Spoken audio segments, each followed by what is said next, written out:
우리 아버지 하나님, 이 시간 우리 모두 한 마음으로 구속의 하나님께 감사와 찬송을 올려드립니다.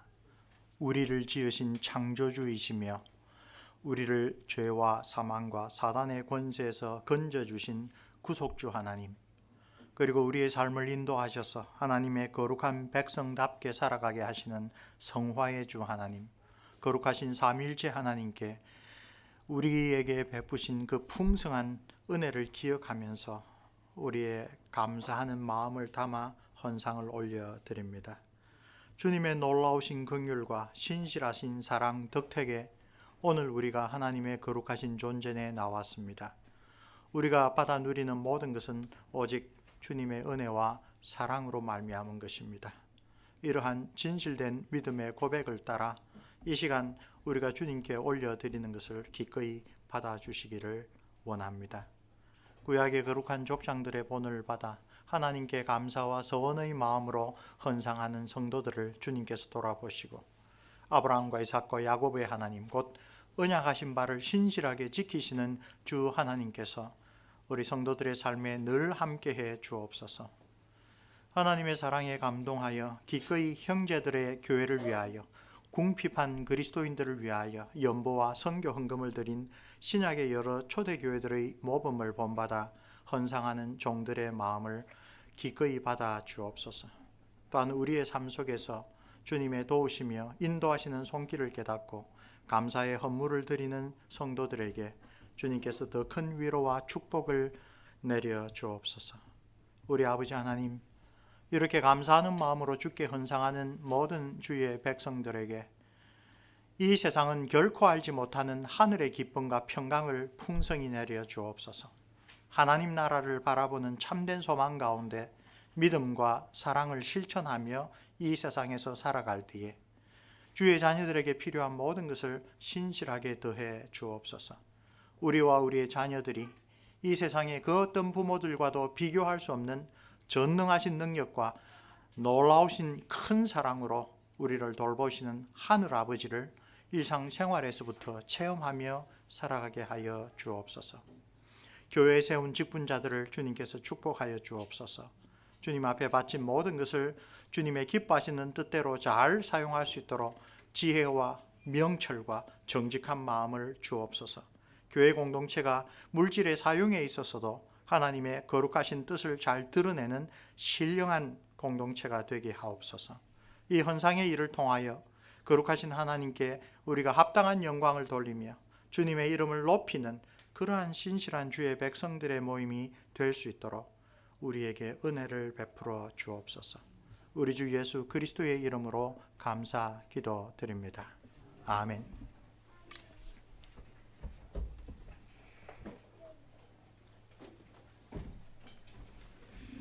새 찬송가 336쪽입니다.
하나님의 말씀이 있겠습니다.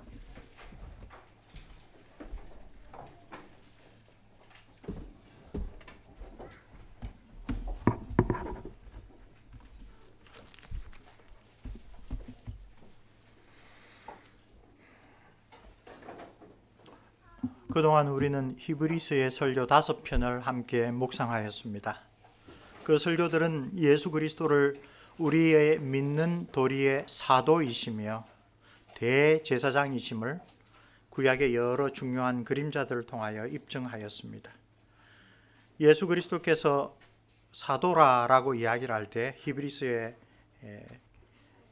사도는 하나님의 택함 받은 언약 백성을 참된 안식으로 인도하시는 분이다라는 뜻으로 씁니다. 그래서 이 모세와 여호수아와 비교하여 예수님이 얼마나 탁월하게 우리를 참된 안식으로 인도하시는 분이신지를 설명했었습니다. 또한 구약의 많은 대제사장들이 평생 그리고 여러 대를 거쳐서 행해도 온전하게 해결하지 못한 문제, 우리를 죄와 사망과 사단의 권세에서 온전하게 해방해 주신 참 대제사장, 유일하신 대제사장, 구약의 모든 제사를 단번에 완성하신 대제사장이신 것을 또한 풍성한 설교를 통하여 우리에게 확증하였습니다. 구약의 그림자와 신약의 실체를 비교하여 하나님의 언약 백성에게 꼭 필요한 교훈을 제시하는 이 히브리서의 여러 편의 설교들은 참으로 66권의 모든 신구약 성경의 말씀들이 모두 다 하나님의 영감으로 된 진리의 말씀이며 그야말로 예수 그리스도 안에서 온전하게 그 하나가 된다라는 것을 우리에게 새롭게 일깨워 줍니다. 이제 우리는 히브리서의 6번째 설교를 묵상하기 시작합니다. 이 설교는 오늘 우리가 읽은 10장 26절에서 시작하여 12장 10절에 걸쳐 있습니다. 모두 66절 정도로 되어 있는 짧지 않은 내용인데 그 가운데 소위 믿음장으로 유명한 히브리서 11장이 포함되어 있습니다. 이 세 장에 걸쳐 있는 6번째 강서를 어떻게 내용적으로 묶어주는지 우리 구절을 먼저 한번 봅시다. 10장 39절입니다. 오늘 우리 본문의 마지막 구절이죠.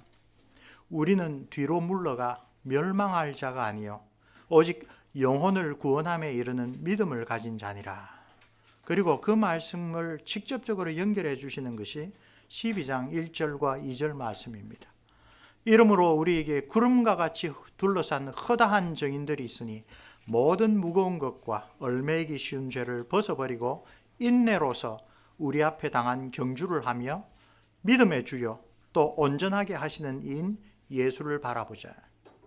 그리스도인들은 뒤로 물러서서 신앙의 경주에서 떨어질 사람, 탈락할 사람, 포기하는 사람이 아니라 오히려 그 믿음의 경주를 완성해 주신, 그래서 생명의 길을 우리를 위하여 온전히 이루어 주신 예수 그리스도를 바라보며 전진해야 할 사람들이다 라고 하는 것이 10장의 마지막 구절과 12장의 첫 구절이 일관되게 이야기를 해줍니다. 그리고 이 두 구절 사이에 있는 것이 바로 11장, 구약에서 그런 신앙의 경주를 끝까지 마친 허다한 정인들, 신앙의 선진들에 관한 이야기입니다. 오늘 우리는 이 6번째 설교의 첫 번째 단락을 살펴봅니다. 10장 26절부터 31절, 오늘 단락의 첫 번째 부분입니다. 여기는 아주 뚜렷한 경고의 말씀을 주고 있습니다. 32절부터 39절은 권면의 말씀으로 사도가 우리에게 촉구하고 일깨워 줍니다. 우리 바로 앞에 설교 마지막 부분에서 이 히브리서의 사도는 지성소 곧 하나님의 존전으로 나아갈 수 있는 길을 십자가로 활짝 열어주신 우리의 대제사장 예수 그리스도를 힘입어 우리 이렇게 합시다, 우리 이렇게 살아갑시다 라고 권면하는 것을 보았습니다. 참 마음과 온전한 믿음으로 하나님께 나아갑시다. 미쁘신, 즉 신뢰할 만한 하나님의 약속에 근거하고 있는 우리의 소망을 굳게 붙잡고 사랑과 선행을 서로 격려하면서 성도들의 모임과 교제에 더욱 힘씁시다. 이렇게 22절에서 25절에 권면하고 있었습니다. 그런 격려, 그런 권면 다음에 이 6번째 강설은 엄중한 경고로 시작합니다. 우리가 진리를 아는 지식을 받은 후에 짐짓 죄를 범한 즉 다시 속죄하는 죄사가 없고 오직 무서운 마음으로 심판을 기다리는 것과 대적하는 자를 태울 맹렬한 불만 있으리라. 26절과 27절의 말씀입니다. 여기서 사도가 주목하여 경고하는 위험은 짐짓 죄를 범하는 것, 고의적으로 알면서도 하나님의 말씀을 계속하여 어기는 상태를 말합니다. 그래서 그 뒤에 말씀, 진리의 지식, 곧 참된 신앙의 지식을 알고 난 이후에도 한두 번 실수하고 한두 번 낙담하고 한두 번 걸려 넘어지는데 우리의 연약함이라도 걸려 넘어지고 하는 것이 아니라 그것이 잘못인 줄 알면서도 하나님이 기뻐하지 않는 삶인 줄 알면서도 그것이 예수 그리스도를 주와 구세주로 고백하는 신앙과 어울리지 않는 삶인 줄 알면서도 계속하여 그러한 잘못된 삶을 돌이키지 않을 때 엄중한 경고가 따르죠. 그런 행동이 얼마나 위험한가를 아주 극단적인 표현으로 경고합니다. 그 죄를 속해줄 제사가 더 이상 없다. 이 말은 예수 그리스도의 십자가 제사의 그 놀라우신 속죄의 은혜를 그 사람은 이제 더 이상 받을 수가 없다. 오히려 그런 사람은 무서운 마음으로 심판의 불을 기다리는 운명을 피할 수가 없다. 왜냐하면 그런 사람을 여기 히브리 사도는 하나님의 원수로 살아가기 때문이다. 모세의 법을 폐한 자도 두세 증인으로 말미암아 불쌍히 여김을 받지 못하고 죽었거든. 하물며 하나님의 아들을 짓밟고 자기를 거룩하게 한 언약의 피를 부정한 것으로 여기고 은혜의 성령을 욕되게 하는 자가 당연히 받을 형벌은 얼마나 더 무겁겠느냐 너희들은 생각하라. 28절과 29절의 이 경고는 히브리서 사도의 첫 번째 설교의 권면 부분, 경고 부분을 우리에게 다시 일깨워 주죠. 2장 1절에서 4절이 첫 번째 설교의 권고, 결론 부분이라고 우리가 살펴보았습니다. 예수 그리스도의 복음의 메시지를 받고도 그 말씀을 진지하게 붙잡지 않는 사람들을 거기서 첫 번째로 경고했습니다. 오늘 본문 10장 28절 29절과 거의 동일한 비교를 합니다. 1장에서 천사와 비교할 수 없는 예수 그리스도의 탁월하심을 설명한 다음 천사를 통하여 주신 율법을 어긴 자에게도 하나님이 공의로운 심판을 주셨는데 하물며 천사와 비교할 수 없는 하나님의 아들의 말씀을 짓밟고도 소홀히 여기고도 너희들이 어떻게 하나님께 그 무서운 심판을 벗어난다고 할 수가 있겠느냐라고 2장 2절에서 3절 이야기를 합니다. 그래서 그 첫 번째 설교의 핵심적인 권면은 그것이죠. 들은 바 그 그리스도 예수의 십자가 복음을 유념하여 항상 마음에 기억하고 생각하여 부지불식간에 마치 닷을 내리지 않고 항구에 로프를 감아두지 않은 배가 알게 모르게 저 멀리 창파에 떠내려가는 것처럼 그 복음에서 멀리 떠내려가는 그런 형편을 당하지 말아라 라고 하는 것이 첫 번째 설교의 핵심이었습니다. 이 첫 번째 설교의 권면과 경고를 보면 오늘 10장에서 사도가 이렇게 간곡하게 이렇게 어떻게 보면 무시무시한 말을 들어서 경고하는 일이 어떻게 교회 안에 있던 사람에게도 일어날 수 있는지를 짐작할 수 있습니다. 예수 그리스도의 구속의 사역에 대한 복음의 말씀이 부지불식간에 우리의 삶에서 별로 중요하지 않은 것으로 그 의미를 점점 잃어버리기 시작합니다. 우리의 가치관과 우리의 우선순위에서 내가 예수를 믿는 사람으로 하나님의 백성으로 하나님의 뜻을 받들어 살아야 된다라고 하는 그런 의식이 점점 더 희박해집니다. 세상 사람들을 돌아보니 뭐 그렇게 잘못했는지 다 착한 사람들이고 다 그렇게 살아가는데 믿는 거룩한 성도라고 불리는 우리 그리스도인과 믿지 않은 자, 사단의 권세 아래에 있다는 세상 사람들이 겉으로 보기에 별로 차이가 없는 것처럼 영적인 분별력이 아주 흐려지기 시작합니다. 그것은 사람들이 착해서가 아니라 우리 그리스도인의 삶이, 우리의 경건이 세상의 기준에서 크게 다르지 않는 모습으로 점점 더 쇠락했다라는 것을 보여주는 것입니다. 더 나아가 하나님과 이웃을 사랑하는 참된 경건이 우리의 삶에서 사실상 희박해지고 우리가 그리스도인이라 라고 하는 것이 교회와 관련된 종교적인 몇몇 관습들을 우리가 지키고 살아간다라는 것으로 축소될 때 2장 3절에서 경고한 우리가 받은 큰 구원이 희미해지기 시작합니다. 그러한 불경건한 삶의 위험성이 오늘 본문의 29절에서 강력하게 묘사됩니다. 하물며 하나님의 아들을 짓밟고 자기를 거룩하게 한 언약의 피를 부정한 것으로 여기고 은혜의 성령을 욕되게 하는 자가 당연히 받을 형벌은 얼마나 더 무겁겠느냐 이는 생각하라. 그런 하나님께서 그리스도를 통하여 주신 그 생명의 도에 대하여 우리가 마음으로 계속 묵상하며 그 깨우쳐 주시는 대로 실천하며 살아가며 우리가 점점 더 하나님의 참된 형상으로 회복되어 그리스도를 닮아가는 삶에서 태만해질 때 그 끔찍한 결과 중에 하나는 배교자의 길에 들어서는 것입니다. 오늘 29절에서 말하는 것은 아주 분명한 배교자의 모습입니다. 마땅히 경배해야 될 하나님의 아들 우리 주 예수 그리스도를 오히려 짓밟는다. 그분이 뭐 중요하다고, 우리 삶에서 그분이 뭐 의미가 있다고. 안타깝게도 오늘날 성탄절의 현실은 예수 그리스도 온 세상의 창조주이시고 모든 사람들을 위하여 이 땅에 오셔서 하나님의 참된 길을 보여주신 그분은 온데간데 없고 그 거룩한 이름을 아주 저주하는 데 사용하는 그러한 세상이 되었습니다. 문제는 하나님을 믿는 백성들 가운데서도 예수 그리스도께서 우리에게 얼마나 존귀한 분이신지 우리 신앙의 연수가 계속되고 계속되면 더욱더 그 예수님의 이름을 귀하게 여겨야 되는데 간간히 돌아보면 우리에게서도 예수 그리스도라는 복된 이름이 우리의 삶에서 얼마나 존귀하고 찬양받으셔야 되는지가 희미해지는 그러한 유혹들에 많이 빠지고 있습니다. 배교자의 길에 들어갈 위험이 우리 앞에서도 상존합니다. 하나님 앞에서 큰일 났다라고 느껴지는 것은 그 예수 그리스도를 오히려 무시하고 경멸하고 나의 삶과 아무런 관계가 없는 분인 것처럼 생각하는 것입니다. 두 번째 이 배교의 현실이 뭡니까?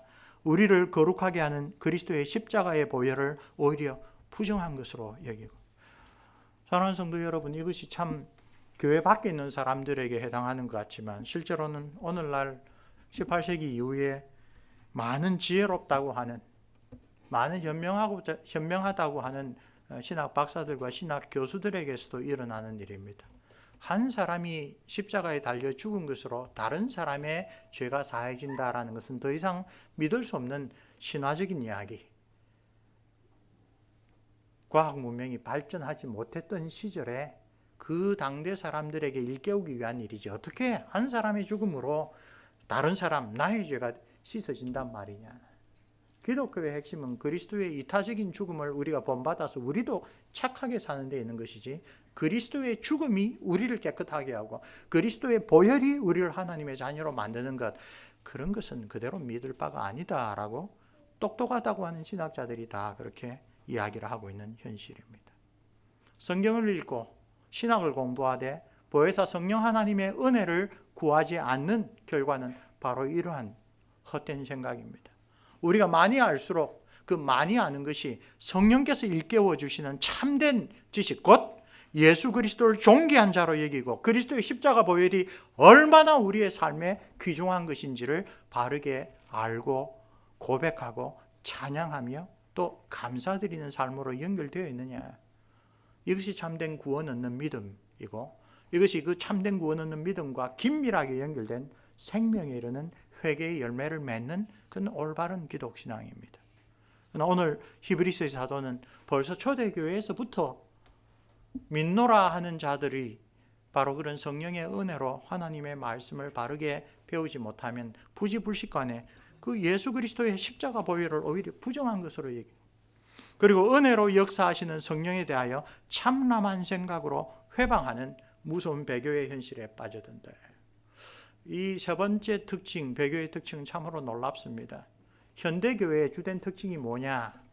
하나님의 섭리를 잘 안 믿습니다. 하나님이 천지를 창조하셨다. 창조된 것이 여기 있으니까 그러나 그 하나님께서 지금도 그 지혜롭고 놀라운 경륜에 따라서 일어나는 모든 일들을 그 뜻대로 주관하신다라는 것을 안 믿는 것이 현대사회의 특징입니다. 현대교회의 특징이 되었습니다. 왜요? 그것은 성령 하나님의 존재를 사실상 믿지 않기 때문입니다. 성령 하나님께서 살아계셔서 우리와 역사하신다라는 것을 그들이 체험하지도 알지도 믿지도 않기 때문에 그렇습니다. 놀랍게도 이러한 위험은 오랫동안 예수를 믿고 살아가는 그리스도인들에게도 보혜사 성령께서, 나를 거룩하게 하시는 성령께서 정말로 그리스도의 음성을 나에게 들려주시고 정말로 내 속에 생명에 이르는 회개를 불러일으키시고 하는 그런 참된 신앙의 체험이 희미해지면 말로는 성부, 성자, 성령 하나님, 삼일체의 하나님을 고백하면서도 실제로 그 성령님이 나와 함께 하신다, 나로 하여금 예수 그리스도를 주와 구세주로 고백하게 하시고 그분을 붙들고 그분에게 경배와 찬양을 드리게 하신다라고 하는 생생한 신앙에서 떨어질 수가 있습니다. 사도는 강력한 경고를 통하여 우리가 예수 그리스도와 그분의 십자가의 구원의 공로와 또 그 예수 그리스도에 관하여 우리에게 증언하시는 주의 사도들의 모든 증언들을 우리가 평소에 얼마나 진지하고 간절하게 대해야 하는지를 다시 한번 일깨워 주십니다. 경고하는 말씀의 그 하이라이트가 30절, 31절에 있습니다. 원수 갚는 것이 내게 있으니 내가 갚으리라 하시고 또 다시 주께서 그의 백성을 심판하리라 말씀하신 것을 우리가 아노니 살아계신 하나님의 손에 빠져 들어가는 것이 무서울진저. 이건 안 믿는 사람에게 한 것이 아니라 누구입니까? 그의 백성을 심판하리라. 원수 갚는 것, 즉 이렇게 배교의 현실에 빠져든 사람들은 하나님의 공의롭고 무서운 심판을 결코 벗어나지 못할 것이다. 믿음을 저버린 사람, 진리의 지식을 알고 난 다음에도 오히려 그 지식에도 불구하고 하나님의 원수로 살아가는 이 배도한 사람들에 대한 공의로운 심판을 아주 분명하게 경고하는 말씀입니다. 우리는 히브리서의 이 첫 독자들에 대한 강력한 경고가 특별히 우리 6장에서 한번 살펴보았죠. 이 서신이 쓰여졌을 때 여전히 존재하고 있던 예루살렘 성전의 제사로 돌아가게 된 사람들, 예수 그리스도를 믿는 믿음을 고백했는데 가족들과 친지들과 그 유대인 공동체의 압력과 핍박과 조롱과 여러 가지 그로 말미암아 예수 그리스도를 믿는 믿음으로 말미암아 일어난 환란들에 못 이겨 다시 구약의 종교로 돌아간 것, 예루살렘 제사를 드림으로써 십자가가 이루어 놓은 그 하나님의 놀라운 단번에 이루신 그 구원을 사실상 부정하는 그러한 유대인 출신의 그리스도인들, 그 가운데 배도자들에 관한 이야기다라고 살펴보았습니다. 만일 유대인 출신 그리스도인들이 주 예수 그리스도 안에 있는 이 새 언약에 등을 돌린다면 그것은 그들을 참으로 깨끗하게 할 수 있는 유일한 제사에 등을 돌리는 것이다. 그래서 그들을 사할 다른 제사가 없다라고 이야기를 하는 것입니다. 그런 사람들은 참된 구원과 영생을 얻기 위하여 더 이상 아무데도 갈 곳이 없습니다. 그리고 옛 언약의 이스라엘 백성들이 단지 그림자에 불과했던 모세의 율법을 거부했을 때도 하나님이 아주 공의롭게 심판을 하였다면 히브리서를 읽는 유대인 독자들은 그 예수 그리스도의 십자가 제사에 대하여 배우고 알고 고백했으면서도 다시 그 그림자로 돌아가는 것은 아주 엄중한 처벌을 받을 것이다. 그런데 이 강렬한 경고가 그들에게만 적용되는 것이 아니기 때문에 성령께서 사도를 통하여 오늘 우리에게도 이러한 위험을 일깨워 주는 것입니다. 이 본문의 아주 강렬한 경고는 오늘 우리에게는 해당 사항이 없는 과거의 일로 지나간 것이 아닙니다. 교회사에서 아주 단적으로 찾아볼 수 있는 사례가 있습니다. 종교개혁 당대의 로마 가톨릭 교회는 구약 성경의 예전, 즉 유대교에서 가져온 예전으로 예수 그리스도의 십자가 제사의 단회성을 크게 훼손하였습니다.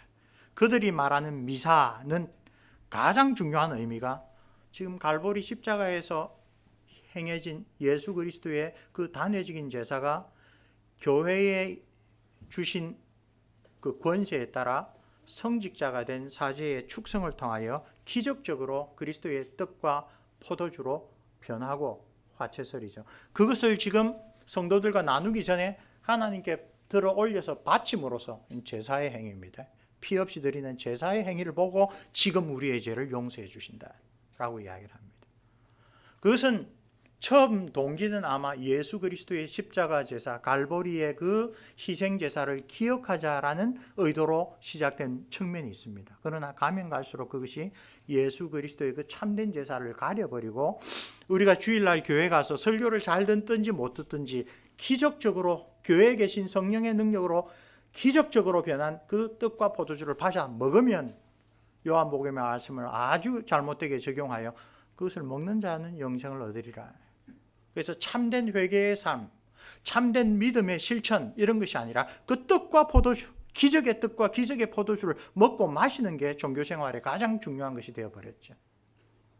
그래서 루터와 칼빈을 비롯한 모든 종교개혁자들이 한 입으로 미사의 성례는 우상숭배라. 그것은 오늘 히브리서 사도가 이야기하듯이 우리 주 예수 그리스도의 참된 희생제사를 우리가 정말로 성령에 일깨워 주시는 은혜에 따라 기억하고 그 공로에 의지하여 하나님 앞에 겸손하게 겸비하게 그러나 용기를 갖고 나아가는 것이 아니라 헛된 우상숭배에 의지함으로써 참된 신앙, 참된 경건을 오히려 방해하고 있다라고 아주 분명하게 이야기를 합니다. 루터 교회의 교회 역사를 서술하여 몇백 년 동안 루터 교회의 아주 핵심적인 그 교회사가 되었던 막데부르크 세기사를 지은 마티아스 플라키우스라는 사람이 초대 교회, 초대 기독교회가 왜 종교개혁 전야에 이를 때까지 그렇게 타락했는가를 100년 단위로 역사를 다 기록을 했어요. 거기서 이끌어낸 결론이 그 타락의 원인은 두 가지인데 하나는 교황제도라고 하는 잘못된 관료제적인 그런 교회 제도가 들어와서 그 다음에 하나는 유대교에서 가져온 것이 분명한 예전들의 점점 더 사람들이 마음이 쏠려서 십자가와 부활이라고 하는 그 구약의 모든 약속을 이루신 예수 그리스도를 바라보는 그런 고대교회의 예배가 유대교적으로 바뀌었다. 그 대표적인 것이 바로 미사인 것이죠. 뿐만이 아닙니다. 18세기 이래 계몽주의 사상이 온 유럽을 휩쓸어 버린 이래로 서구의 기독교에서 예수 그리스도와 그분의 십자가 제사를 성경대로 믿지 않은 사조가 압도적으로 일어났습니다. 그들은 나사렛 예수라는 분을 역사의 위대한 인물로 인정하고 존경하지만 그러나 예수께서 사람이 되신 참 하나님, 우리를 죄와 사망과 사단의 세력에서 건져주신 구세주이며 십자가와 부활을 통하여 하나님 나라를 이 땅에 도래하게 하신 참된 메시아로 인정하지 않습니다. 근본적으로 이들은 원죄라는 것을 성경대로 받아들이지 않습니다. 근본적으로 이들은 하나님께서 아담을 통하여 온 인류를 평가하셨고 예수 그리스도를 통하여 온 인류를 구원하셨다라는 그런 성경의 가르침을 미신적이고 아주 그 원시적인 가르침으로 배격하였습니다. 예수 그리스도의 십자가 죽음은 이들에게는 대의명분을 위한 자기 희생의 모범에 불과한 것이지 다른 사람들의 죄를 하나님 앞에서 씻어주는 이 대속의 제사라고 인정하지 않습니다. 압도적으로 많은 기독교회에서 오늘날에도 히브리서의 사도가 증거하는 대로 예수 그리스도와 그분의 사역을 믿고 받아들이지 않습니다. 그러므로 히브리서의 사도가 오늘 본문의 초반부에서 강력한 경고로서 일깨워주는 것은 그 당대의 유대인 출신 그리스도인 일부들에게만 하는 것이 아닙니다. 진리의 지식을 받은 후에 우리가 어떻게 참된 믿음과 경건에 머물러 있어야 하는지를 아주 강력하게 일깨워 주는 것입니다. 진리를 아는 지식을 우리도 받았습니다. 그러면 히브리 사도가 이 강력한 이 책망과 경고를 통하여 우리에게 주시는 것은 그 진리의 지식을 알고 난 다음에 우리는 그 지식의 핵심, 그 지식의 정수이신 우리 주 예수 그리스도를 어떤 분으로 믿고 의지하고 또 어떻게 그분을 본받고 살아가야 하는지를 엎드려서 간구하며 성령의 도움을 구해야 한다는 것입니다. 32절부터 39절은 오늘 본문의 두 번째 내용으로서 권면입니다. 훌륭한 육상 코치는 그 선수들에게 아주 그 강력한 책망과 경고를 주면서도 낙담하지 않도록 적절하게 격려를 주죠. 우리 고등학교 3학년 때 체육 선생님이 100m 달리기를 체력장, 우리 때는 체력장이 있었어요. 대학 입시 그 고사에 20점이나 되는 체력장이 있었는데 100m 달리기를 하는데 일부러 110m를 끌어놓고 100m라고 달리게 하신 거죠. 시급을 한 건데 나중에 보면 참 지혜로웠다. 뭐 그런 생각을 하죠. 히브리서 사도도 지혜로운 운동 코치들처럼 이렇게 무서운 경고와 더불어 강력하게 격려해 주는 말씀을 제공합니다. 이미 6장 9절에서 10절을 보면 다시 구원받을 수 없는 위험한 죄에 빠지는 것에 대하여 엄격하게 경고한 다음에 이렇게 이야기를 합니다. 6장 9절에서 10절 말씀. 사랑하는 자들아, 우리가 이같이 말하나 너희에게는 이보다 더 좋은 곧 구원에 속한 것이 있음을 확신하노라. 하나님은 불의하지 아니하사 너희 행위와 그의 이름을 위하여 나타낸 사랑으로 이미 성도를 섬긴 것과 이제도 섬기고 있는 것을 잊어버리지 아니하시느니라. 진리의 지식을 얻고 그 지식을 깨우쳐 주신 성령 하나님을 의지하면서 예수도 알기 원함은 그죠? 그 찬송대로 정말 예수 그리스도께서 우리를 위하여서 이 땅에 오셔서 하신 일이 어떤 은혜를 주셨고 어떤 위로와 격려와 모범을 보여주셨는지를 계속 바라보며 살아가는 참된 그리스도인에게는 하나님께서 그것을 다 알고 기억하신다. 그런 자에게는 하나님께서 약속하신 더 좋은 것, 구원에 속한 것 분명하게 허락이 된다. 위로하고 있습니다. 이런 권면과 마찬가지로 오늘 본문에서도 히브리서 사도는 오늘 우리를 포함한 그의 모든 독자들에게 참된 그리스도인들이 소유하고 있는 믿음과 행실이 무엇인지를 일깨워 줍니다. 하나님의 택함을 받은 언약 백성에게는 참으로 미래에 대한 확신이 분명하게 있다라고 사도는 확언합니다. 그리고 참된 그리스도인은 이 현세에서 믿음의 연고로 겪는 고난과 핍박을 통하여 그가 정말 자기의 보물을 땅에 쌓아두고 있는지 아니면 하늘에 쌓아두고 있는지를 하나님께서 테스트하신다라고 일깨워 줍니다. 그런 영적인 현실을 체험하고 있는 그리스도인들에게 히브리서의 기자는 우리의 시선을 결성점을 바라봐라. 지금 뛰고 있을 때 힘들고 어려운 것들, 그것에 우리의 관심이 흔들어지지 말고 저기 우리의 결승선이 어디 있는지를 보고 거기에 도착했을 때 하나님께서 신실하게 그 영적인 경기, 마라톤과 같은 그 경기를 마치는 자에게 어떤 풍성한 기업을 약속하여 주셨는지 그것을 바라보고 이 세상을 살아가도록 권고합니다. 이 세상에서 우리가 체험하고 소망하는 것보다 훨씬 더 낫고 영속적인 하나님께서 우리에게 주실 참된 기업이 저 코너만 돌면 눈앞에 나타날 것이라 라고 격려해 줍니다. 32절 말씀 봅시다. 전날에 너희가 빛을 받은 후에 고난의 큰 싸움을 견디어낸 것을 생각하라. 혹은 비방과 환난으로서 사람에게 구경거리가 되고 혹은 이런 형편에 있는 자들과 사귀는 자가 되었으니 너희가 갇힌 자를 동정하고 너희 소유를 빼앗기는 것도 기쁘게 당한 것은 더 낫고 영구한 소유가 있는 줄을 알미라. 그러므로 너희 담대함을 버리지 말라. 이것이 큰 상을 얻게 하느니라. 믿음으로 살아가는 하나님의 택한 백성에게 그날은 멀고 영원하지 않다고 격려합니다. 그 약속하신 분이 신실하신 하나님이시므로 이 땅에서 하나님과 맺은 언약을 충실하게 지킨 사람들, 그 믿음을 굳게 붙잡고 살아가는 사람들은 인내하는 것이 필요하다라고 권면합니다. 36절 말씀. 너희에게 인내가 필요함은 너희가 하나님의 뜻을 행한 후에 약속하신 것을 받기 위함이라. 그 인내가 우리를 낙심시키지 않는 것은 약속하신 하나님의 신실하심 때문입니다. 궁극적으로 하나님에 대한 믿음에 우리의 모든 소망이 걸려 있습니다. 하나님은 신실하십니다. 하나님은 거짓말하지 아니하시는 분입니다.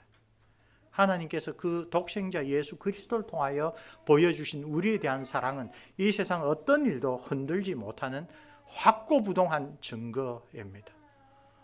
주님의 모든 사도들은 바로 그 예수 그리스도를 통하여 보여주신 그 하나님의 사랑을 보고 그분의 신실하심을 의지하면서 이 세상을 영적인 투쟁으로, 영적인 경주로 살아가라라고 이야기를 합니다.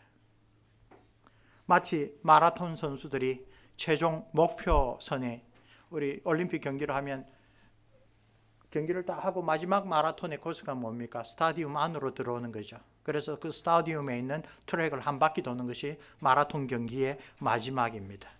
그 경기장 안에 들어가면 스타디움에 모인 모든 관중들이 그 경주자들을 위하여 격려하고 박수치고 환호를 합니다. 그러한 장면이 바로 11장입니다. 이미 이 땅에서의 그러한 영적인 마라톤을 인내함으로 예수 그리스도의 사랑의 증거를 보고 하나님의 신실하심을 굳게 믿고 살았던 그 신앙의 선진들이 그 마지막 마라톤 경기장의 관중들처럼 우리가 그 마라톤을 마무리하기 위하여 들어갈 때 박수치며 환호하며 격려하는 그런 장면입니다. 무수한 증인들이 저기에 있다.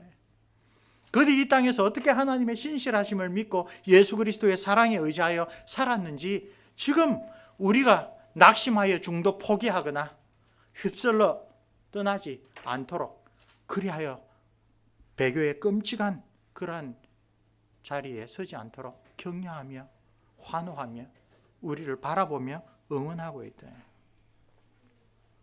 환난과 핍박 속에서 성도가 그 신앙을 지키도록 주님께서 어떻게 권면하시는지를 우리가 기억해야 합니다. 나의 의는 믿음으로 말미암아 살리라. 또한 뒤로 물러가면 내 마음이 그를 기뻐하지 아니하리라 하셨느니라. 우리는 뒤로 물러가 멸망할 자가 아니요 오직 영혼을 구원함에 이르는 믿음을 가진 자니라. 히브리서의 사도는 바로 이 구절에서 말라기 선지자의 예언을 인용하여 그리스도인들에게 인내할 것, 끝까지 전진할 것을 권면합니다. 말라기 선지자의 시대처럼 하나님의 의는 환난과 시련과 고난 속에서 또 장차 닥쳐올 그 시대는 갈대아 군사들이 쳐들어와서 훨씬 더 험악한 시대가 닥쳐올 것을 보면서도 언약의 하나님의 신실하심을 굳게 붙잡는 믿음으로 이 세상을 이기고 하나님 나라를 소망하는 참된 주의 백성으로 분명하게 드러날 것이다. 그런 많은 사람들이 11장에 소개되어 있다. 그리고 12장에 가서 우리가 다음번에 묵상하도록 우리 눈을 그런 많은 증인들과 더불어 무엇보다도 믿음의 주여 온전케 하시는 예수 그리스도를 바라보는 그러한 마음으로 이 땅을 살아야 한다고 이야기를 합니다. 사랑하는 성도 여러분, 그리스도의 삶은 100m 단거리 경주보다 마라톤에 가깝습니다. 저는 하나님의 은혜로 초등학교 6학년에서 중학교로 올라갈 때 우리 교단에서 하는 SFC, Student for Christ, 학생신앙운동의 집회에 가서 참으로 회개하는 그런 은혜를 맛보았고 또 선배들과 함께 기도와 전도하는 일에 헌신하면서 참 많은 은혜를 누렸습니다. 그러나 100m 달리기처럼 그런 일들이 또 시간이 지나면 아주 흐릿해지고 대학 시절에 또 내가 이때까지 믿었던 것이 전부 다 쇠뇌당한 것이 아닌가 생각하면서 이 교회로부터 말씀으로부터 멀리 떨어지는 그런 일도 겪었습니다. 우리 모두가 그런 일을 한두 번 아니 여러 차례 겪고 옵니다. 신앙은 100m 단거리 경주가 아닙니다. 옛날에 어떤 체험 하나로 모든 것이 되는 것이 아닙니다. 마라톤 경주에 더 가깝습니다. 우리 그리스도인의 삶은 참고 견디는 것이 그 본질입니다. 우리의 신앙의 경주가 힘들 때에도 계속 뛰는 것입니다. 가능성이 너무 멀다고 느낄 때에도 이 경주를 나에게 허락하신 그 하나님은 신실하신 분이다. 그것을 믿고 끝까지 경주를 끝내고 하나님께서 나에게도 약속하신 그 상을 받겠다라고 굳게 다시 한번 결심하는 것입니다. 지금까지 히브리서의 사도가 계속 이야기한 것이 바로 이런 핵심적인 교훈입니다. 독자들이 딴 데 신경 쓰지 말고 하나님의 안식에 확실히 들어가기 위하여 불순종했던 출애굽 세대와는 달리 세심하게 주의를 기울이고 게으르거나 나태하지 말고 끝까지 우리의 믿는 바 도리를 굳게 붙잡고 전진할 것을 촉구하였습니다. 흔들리지 말고 우리가 고백하는 소망을 붙들 것, 그날이 가까워옴을 따라 서로 격려하고 서로 선행과 사랑을 정말 촉구할 것, 그것이 변함없이 강조하는 히브리서의 주제입니다.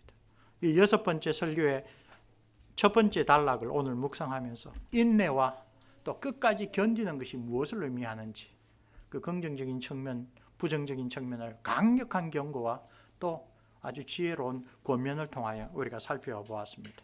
그것이 바로 믿음장으로 알려진 11장에서 계속하는 메시지입니다. 이들은 그렇게 끝까지 인내하였다. 왜?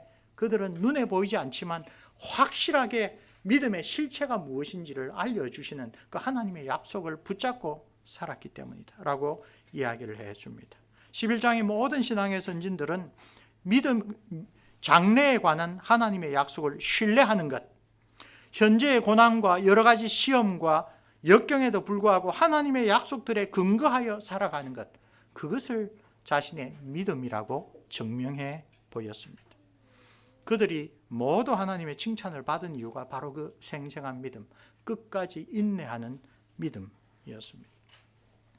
그들 모두는 하나님이 계신다고 믿고 고백하였을 뿐만 아니라 그 하나님이 약속하신 바가 반드시 실현될 것이라는 것을 결코 의심하지 않았습니다. 이미 일어난 일을 믿는 것은 쉬운 일입니다.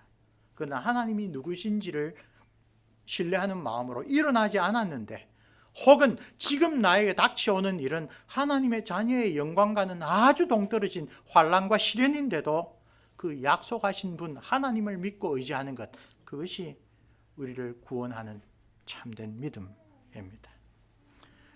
이 구약의 선진들은 우리를 위한 믿음이고, 또 아까 말씀드린 대로 지금 우리를 둘러싸고 격려해 주는 그러한 분들이라는 것을 우리가 기억해야 될 필요가 있습니다.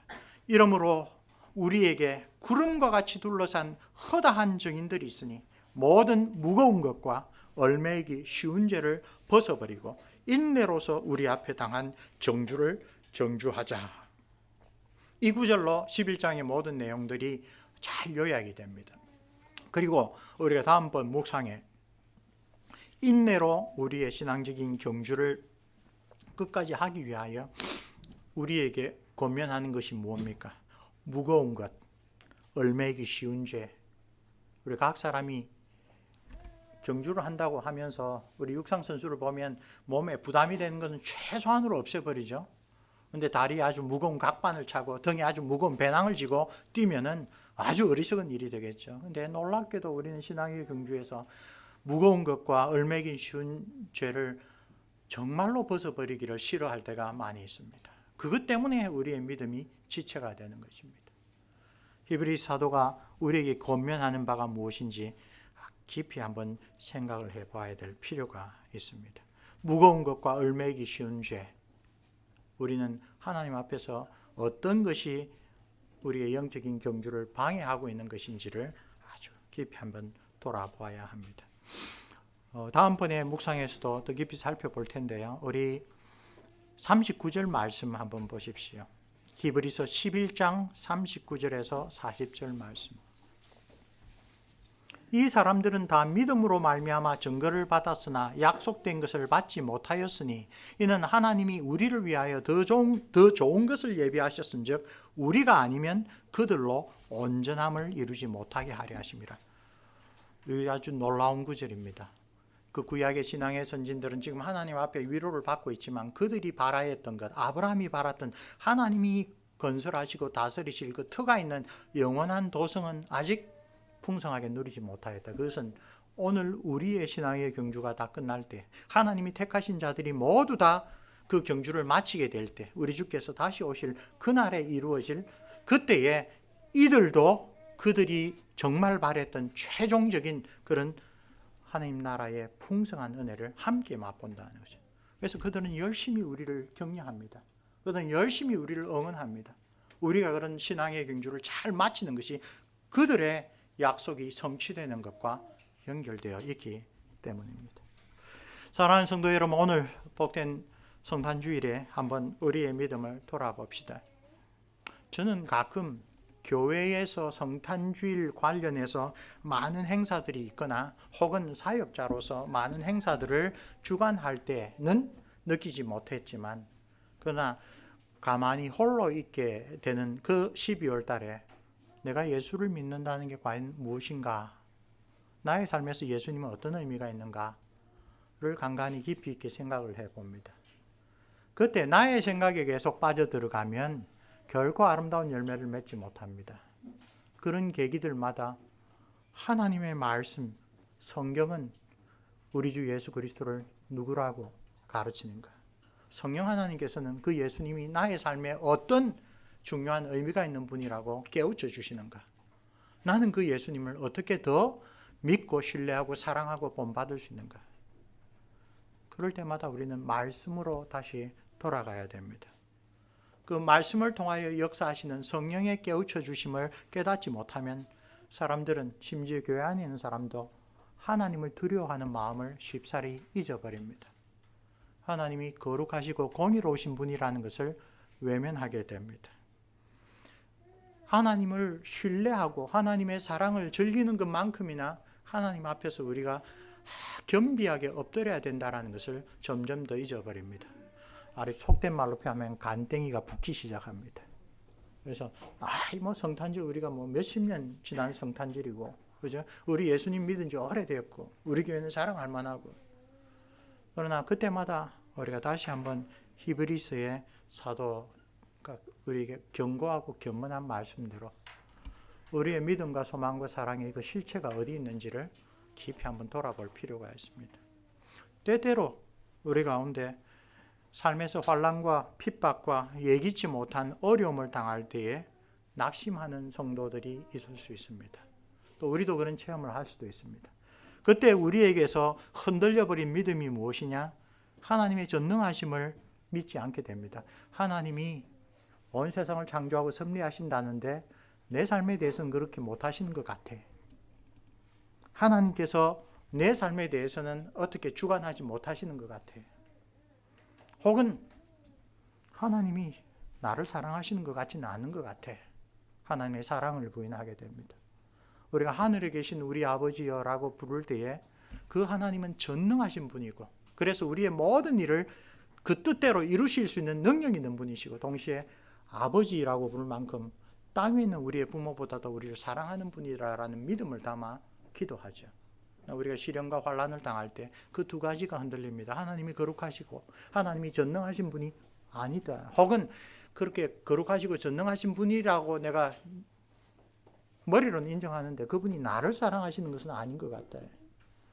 이것이 참된 신앙에서 떨어져 버리는 이 사단의 정말 유서 깊은 시험입니다.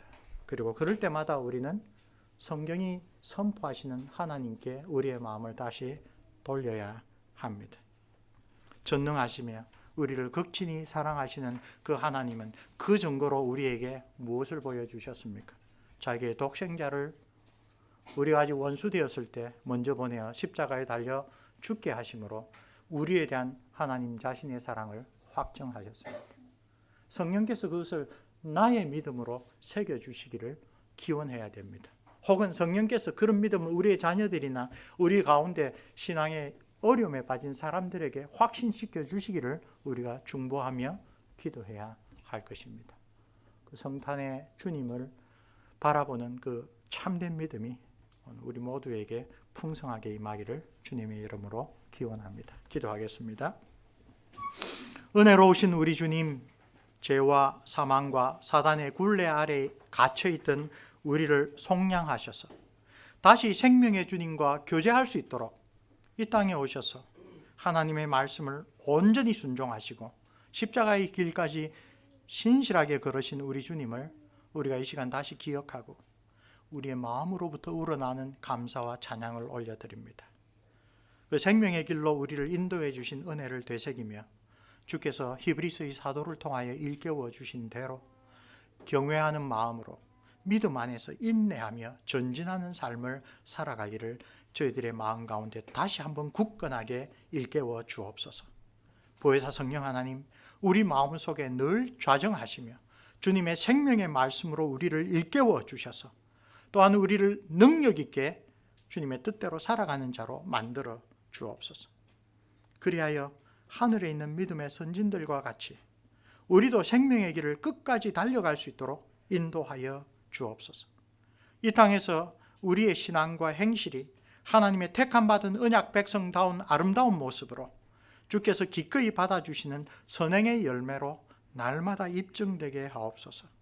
거룩하신 성부, 성자, 성령 삼위 하나님께서 우리와 동행하시며 늘 우리와 함께 하심을 이 세상 앞에, 하나님 앞에, 하늘의 모든 증인들 앞에 뚜렷하게 나타내 보이는 참된 교회로 우리를 세워 주옵소서. 우리 주 예수 그리스도의 이름으로 기도합니다. 아멘.